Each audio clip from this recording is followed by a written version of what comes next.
Welcome to A Guide to Every Deck in Modern. Today we're looking at Domain Zoo, and this will be a short one.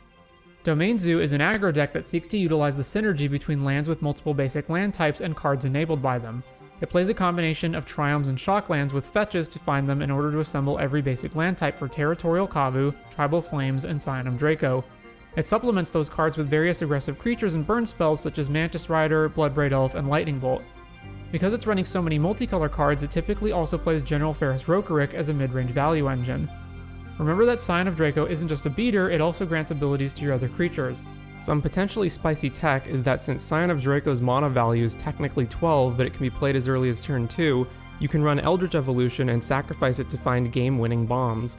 The best options currently are Ulamog the Infinite Gyre, Archon of Cruelty, Sundering Titan, and Serra's Emissary.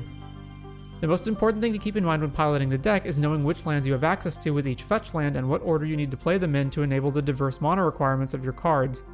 You often want to sequence a Triumph first, followed by a Shock land in the remaining two colors. However, it's more important to cast everything as soon as possible rather than slow down to fetch a Triumph. This is an area where play experience matters. Unfortunately, Domain Zoo lacks the disruptive elements of Jund or Death Shadow decks, focusing on its aggro game plan. As a result, it's less prepared to fight combo or value decks and must hope to out-aggro them before they can stabilize. So why play Domain Zoo over other decks? Well, just look at it. It sure is colorful. Beyond that, the deck is fairly straightforward and there's not much to say.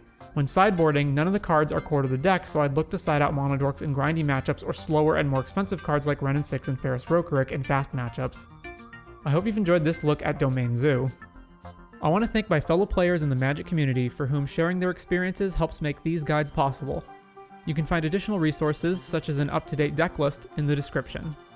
If you think I left out anything important or got something wrong, please leave your thoughts in the comments, and stay tuned to see what deck we look at next time.